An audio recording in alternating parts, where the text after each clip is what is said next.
그러니까요. 그래서 이제 국회 차원에서는 어쨌든 뭐 마은혁 임명 촉구 결의안 도 이미 냈고요. 그리고 국회의장실에서도 우원식 의장이 헌재에게 권한쟁의 심판을 최상목 대하고 똑같은 방식으로 걸었습니다. 네, 그리고 임시지위를 부여하는 가처분 신청도 냈는데 이 의장실의 이 전술이라고 해야 될까요? 전략이라고 해야 될까요? 최상목 대하고 똑같은 방식의 이런 요구를 한 것이 법률적으로 헌재를 상당히 공박하는 요소가 될 수 있다라는 평가가 나오는데 어떤 측면에서 그런 요소가 있다고 봐야 됩니까? 기본적으로 똑같은 절차를 똑같이 했기 때문에 뭐 각하될 거다 이렇게 이제 보수 쪽에서 이야기도 하던데 일단 피청구인이 다르고요. 이게 이제 임명의 주체가 그때는 이제 최상목이었고 지금은 한덕수로 바뀐 부분이 있어서 소속물이 동일하다고 보여지지 않는 부분이 있어서 이제 권한쟁의 심판은 왜냐하면 이거를 권한쟁의 심판이 한번 8대 0으로 이 인용이 나왔잖아요. 그 뒤에 한덕수가 나왔잖아요. 이건 기각으로. 그러니까 이거를 약간 교묘히 섞어서 마치 임명하지 않은 것도 정당성을 부여한 것처럼 특히 김복형 재판관의 워딩을 인용해서 임명을 하지 않은 게 위헌 위법은 아니다라는 걸 대단히 왜곡해서 보수에서 막 이야기를 하는데 그거 온당하지 않아요.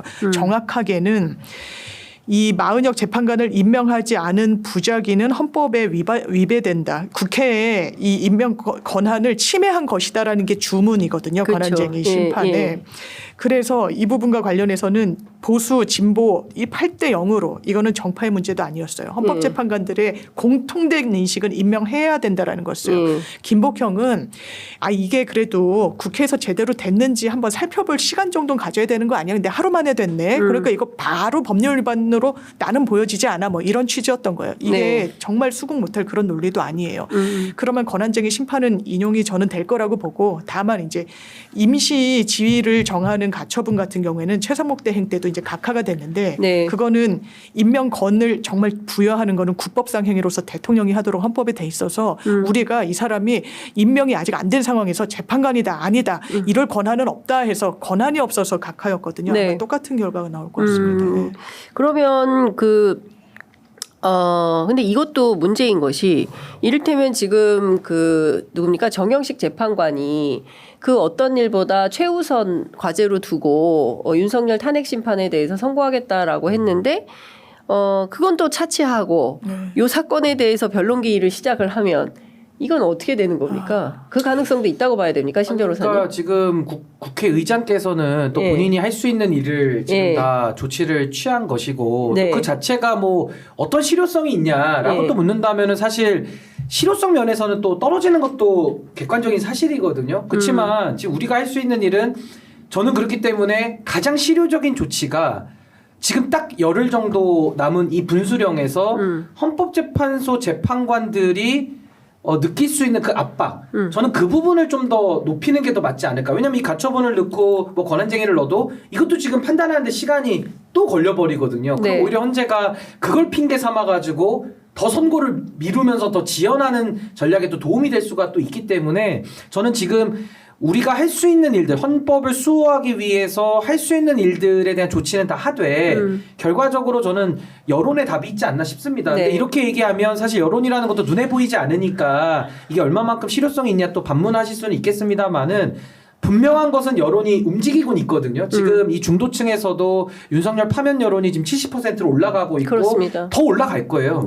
더 멀어질 겁니다. 그래서 저는 오히려 뭐 저를 포함해서 이 방송 쪽에 종사하는 모든 분들이 이제는 정말 헌법재판소에 대해서도 압박을 더 가열차게 해야 되는 것이고 특히나 이 불법 계엄의 위헌 위법성 전 여기에 대해서 더 알려서 이제 국민들이 또 이제 시간이 지나다 보면 기억이 희석되고 없어지거든요. 전 그 부분에 대해서는 더 알려가지고 저는 이 여론의 초고강도 압박을 통해 가지고 전 헌법재판관들을 좀 굴복시켜야 된다.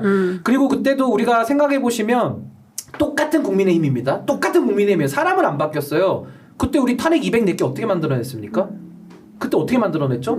그때 모든 국민들이 쏟아져 나와서 응원봉의 물결 그거 누가 시킨 것도 아니에요. 국민들이 일어나서 자발적으로 해낸 일이거든요. 그래서 저는 국민들이 위대하다라는 생각이 드는 거고 우리가 각자의 자리에서 지금 할 수 있는 일들이 많이 있습니다. 저는 그것들을 좀 발굴해서 이 열흘 동안은 초집중 결집을 좀 해야 된다. 그 생각이 좀 듭니다. 그렇습니다. 그러니까 지금 돌이켜 생각해 보면 당시에 그 탄핵 소추안에 대해서 입장을 밝히지 않는 국회의원들의 지역 사무실을 유권자들이 찾아가서 계란 세례를 퍼붓고 또 비판을 하고 뭐 이런 직접 행동들이 사실은 많이 작용한 측면도 있지 그때 않습니까? 어마어마한 여론이 형성이 뒷받침을 됐었어요. 했거든요. 저는 그게 다시 한번 뭐 저도 지금 어떤 구체적인 안까지는 없지만 네. 그 방향으로 가서 정말 네. 국민들이 한 번 더 힘을 보여준다면은 저는 헌법재판소 그 두세 명은요. 국민의힘 204개 만드는 것보다 훨씬 쉬워요.